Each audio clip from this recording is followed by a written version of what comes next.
My name's David, and I just went through the most brutal year of my life. We've got a beautiful house in the suburbs, 2 cars, and what I believed was a solid marriage. Man, was I wrong. It all started 6 months ago when I came home early from a business trip. I work in IT consulting, so I travel a lot, sometimes for weeks at a time.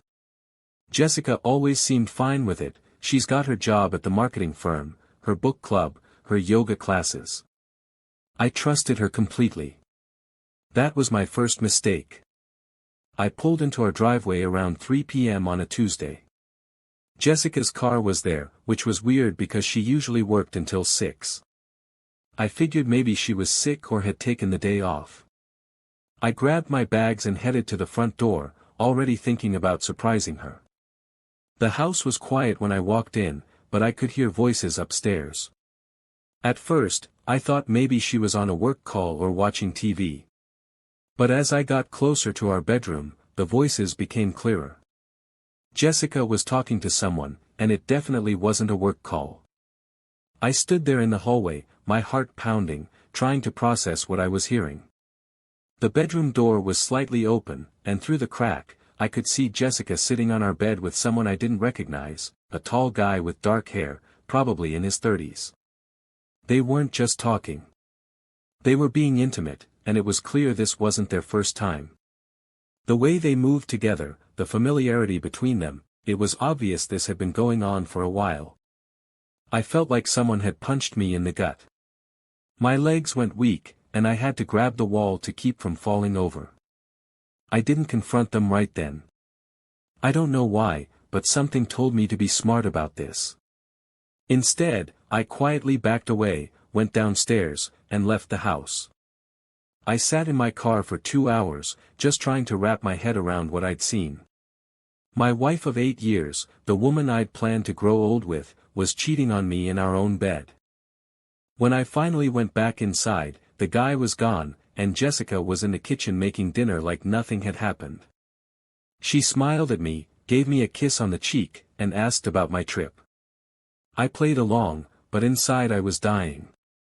That night, lying next to her in the same bed where I'd seen her with another man, I knew my marriage was over. I just had to figure out how to handle it. The next few weeks were absolute hell. I had to pretend everything was normal while my world was falling apart. Jessica acted like the perfect wife, cooking my favorite meals, asking about work, even suggesting we plan a weekend getaway. It was all fake, and knowing that made it even worse. I couldn't eat, couldn't concentrate at work, and barely managed 3 hours of rest each night. But I knew I had to be strategic. I'd heard too many stories about guys getting screwed over in divorce because they acted emotionally instead of logically. So I started gathering evidence. First, I hired a private investigator named Robert Stevens. He was recommended by a buddy of mine who'd gone through a similar situation. Robert was a former cop, probably in his 50s, with this no-nonsense attitude that I really appreciated. He didn't judge me or try to give me relationship advice, he just focused on getting the facts. Within 2 weeks, Robert had confirmed what I already knew and then some.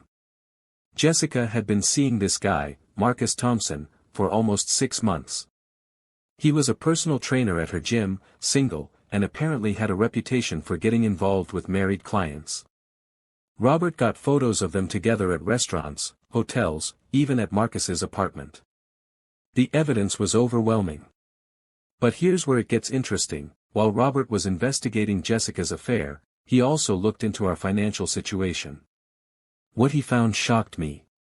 Jessica had been moving money around without telling me. She'd opened a separate savings account and had been transferring small amounts from our joint account over the past year. Nothing huge, usually between $200 and $500 at a time, but it added up to about $15,000. She'd also been using our joint credit card for expenses I knew nothing about.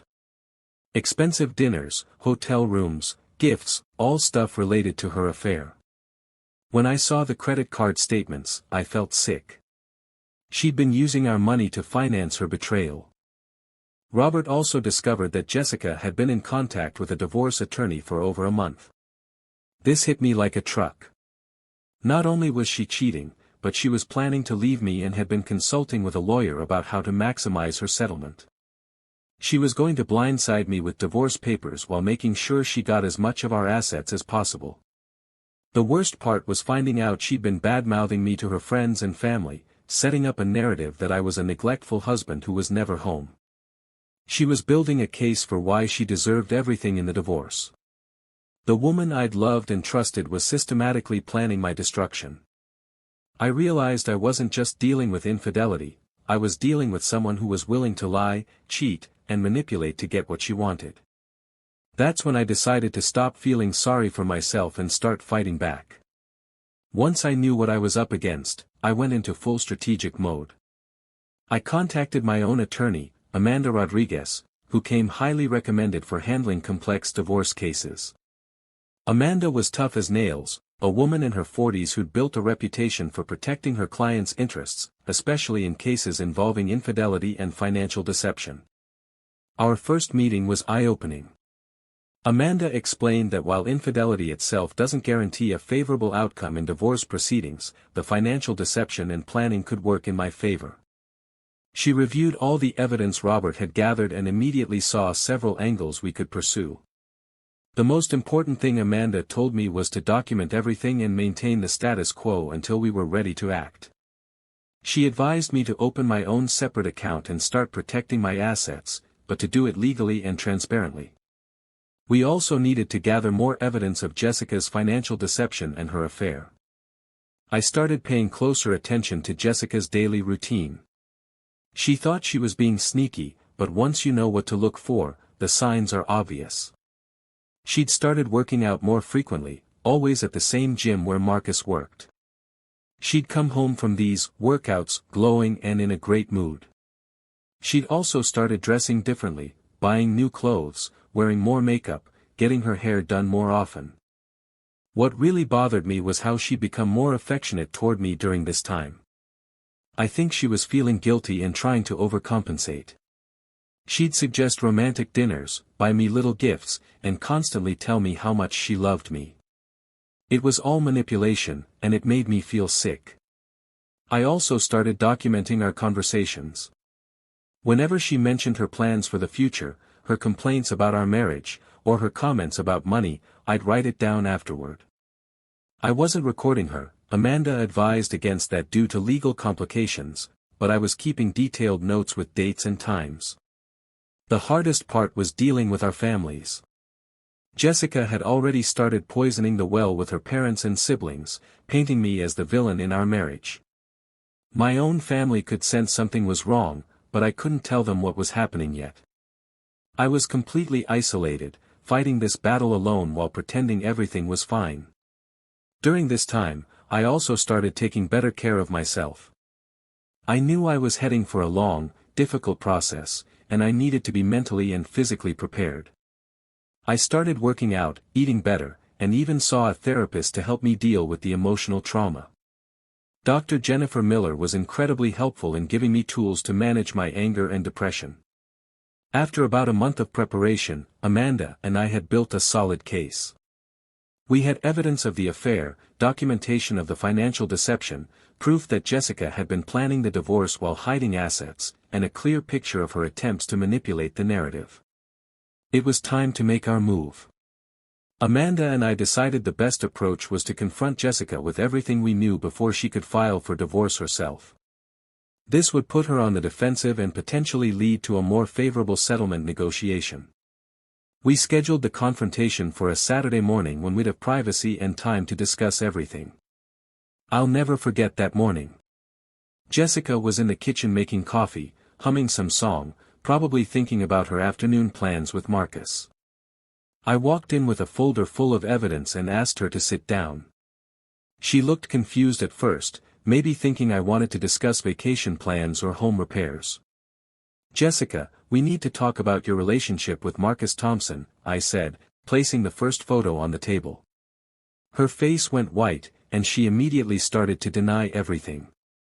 But I kept laying out photo after photo, them at restaurants, leaving hotels, kissing in parking lots.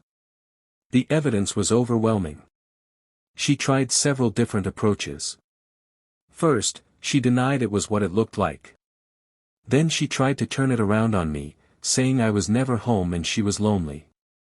When that didn't work, she broke down crying and begged for forgiveness, saying it was a mistake and meant nothing. But I wasn't done. I showed her the bank statements proving she'd been hiding money, the credit card charges she'd been making for her affair, and the documentation showing she'd been consulting with a divorce attorney. That's when her whole demeanor changed. The tears stopped, and I saw a side of Jessica I'd never seen before, cold, calculating, and angry. "You had me investigated," she demanded. "How dare you spy on me? How dare I?" I replied. "You've been lying to me for months, stealing our money to pay for your affair, and planning to divorce me while pretending to be a loving wife. But I'm the bad guy for finding out the truth." The conversation got heated after that. Jessica accused me of being controlling and paranoid. She said the affair was my fault because I traveled too much and didn't pay enough attention to her. She claimed the money she'd moved was for emergencies, and that talking to a lawyer was just getting information. But the most revealing moment came when she realized she'd been caught red-handed. Instead of showing remorse or asking for another chance, she immediately went into damage control mode. She started talking about how we could work this out and divide things fairly. It was clear she was already thinking about how to minimize her losses. I told her I wanted a divorce, and that I'd be filing the papers within the week. I also informed her that I knew about all her financial deceptions and that my attorney was prepared to pursue the full extent of the law regarding hidden assets and marital misconduct. The look on her face was a mixture of shock, anger, and fear. She realized that her carefully planned strategy had been exposed, and now she was facing the possibility of losing much more than she'd anticipated. That's when she made her biggest mistake. She threatened me. "If you think you're going to destroy me, you're wrong," she said. "I'll make sure everyone knows what kind of husband you really were. I'll take you for everything you're worth." I just smiled and told her that her threats had been noted and would be included in our divorce filing. The woman I'd married was gone, replaced by someone I didn't recognize and certainly didn't want to be married to anymore. Filing for divorce was both liberating and terrifying. Amanda handled most of the paperwork, but I had to be involved in every decision. We filed on grounds of adultery and financial misconduct, seeking an unequal distribution of assets based on Jessica's behavior during the marriage. Jessica hired her own attorney, Christopher Blake, who had a reputation for being aggressive and uncompromising. From the start, it was clear this wasn't going to be an amicable divorce. Jessica was fighting for everything: the house, both cars, alimony, and half of all our assets, including my retirement accounts and business interests. Her strategy was exactly what I'd expected based on the conversations she'd been having with friends and family. She painted me as an absent, emotionally unavailable husband who had driven her to seek companionship elsewhere. She claimed her affair was a symptom of our marital problems, not the cause of our divorce. Blake filed counterclaims alleging that I had been financially controlling and had created a hostile home environment. They claimed Jessica was entitled to significant alimony because she'd sacrificed her career advancement to support my travel schedule and business development. It was all lies, but it was a smart legal strategy. The discovery process was brutal. Both sides had to provide financial records, employment history, communications, and personal documents. Jessica's team tried to dig up dirt on me, interviewing my colleagues, friends, and even my family members. They were looking for anything they could use to support their claims about my character. But the evidence was on my side. Robert's investigation had been thorough, and Amanda had done an excellent job documenting everything. We had proof of Jessica's affair, her financial deception, and her advanced planning for the divorce. Most importantly, we had evidence that she'd been using marital assets to support her affair, which is considered a dissipation of marital property. One of the most challenging aspects was dealing with our mutual friends and acquaintances. Jessica had gotten to many of them first, spreading her version of events. Some people I'd considered close friends suddenly became cold and distant. Others approached me with awkward questions about what had really happened in our marriage. The stress was enormous. I was trying to maintain my work performance while dealing with constant legal meetings, document reviews, and depositions. I lost about 20 pounds during this period and probably aged 5 years. There were days when I wondered if it was worth fighting for, or if I should just give Jessica what she wanted and move on with my life. But Amanda kept reminding me that this wasn't just about money, it was about justice and setting a precedent for how people could treat their spouses. If I gave in to Jessica's demands despite having evidence of her misconduct, it would essentially reward her behavior and encourage others to do the same. The turning point came during Jessica's deposition. Under oath, she had to answer questions about her affair, her financial activities, and her planning for the divorce. Amanda was masterful in her questioning, and Jessica's attorney couldn't protect her from the facts. Several times, Jessica was caught in lies or contradictions, which severely damaged her credibility. After 6 months of legal battles, both sides realized that going to trial would be expensive and risky. Amanda estimated that a trial could cost me another $50,000 in legal fees, with no guarantee of a better outcome than we could achieve through negotiation. Jessica's attorney was giving her similar advice, especially given how poorly her deposition had gone. The first settlement conference was tense. We met in a conference room at Amanda's law firm, with both attorneys present and Jessica and me sitting as far apart as possible. Blake opened with an aggressive offer that was barely different from their original demands. Jessica wanted the house, her car, $3,000 per month in alimony for 5 years, and half of all assets. Amanda countered with our position: Jessica would get her car, a small cash settlement, and nothing else. We argued that her misconduct and financial deception had forfeited her right to an equal distribution of assets. The negotiations quickly broke down, with both sides accusing the other of being unreasonable. But over the next several weeks, the reality of Jessica's situation began to sink in. The evidence against her was overwhelming, and Blake knew it. If we went to trial, there was a good chance the judge would rule in my favor on most issues. Jessica could end up with less than what we were offering in settlement. Meanwhile, I was prepared to go the distance. I'd calculated that even if I spent $100,000 on legal fees, I'd still come out ahead if I could protect my major assets and avoid paying alimony. More importantly, I wanted to ensure that Jessica faced consequences for her actions. The breakthrough came when Amanda discovered that Jessica and Marcus were still seeing each other, despite Jessica's claims during her deposition that the affair had ended. Robert had continued his surveillance and had recent photos of them together. This was huge because Jessica had testified under oath that the relationship was over and that she was committed to trying to repair our marriage. When we presented this evidence to Blake, he knew his client's case was in serious trouble. Lying under oath during a deposition is perjury, which could result in criminal charges in addition to the civil consequences. Blake advised Jessica to seriously consider our settlement offer. The revised negotiations were much more productive. Jessica's demands dropped significantly. She was now asking for the house or equivalent cash value, her car, minimal alimony for 2 years, and a 30% share of our assets instead of 50%. Amanda and I countered with an offer that I thought was fair given the circumstances. Jessica would get her car, $25,000 in cash, and that was it. She would have no claim to the house, my retirement accounts, my business interests, or ongoing alimony. She would also be responsible for her own legal fees and would sign a non-disclosure agreement preventing her from discussing our marriage or divorce publicly. Blake tried to negotiate better terms, but Amanda held firm. We had the evidence, we had the law on our side, and we were prepared to go to trial if necessary. Jessica had to decide whether to accept our offer or risk getting even less from a judge who might not be sympathetic to someone who had committed adultery and financial misconduct. The final settlement negotiations took place over a marathon weekend session. Both attorneys were exhausted, Jessica was crying half the time, and I was just ready for it to be over.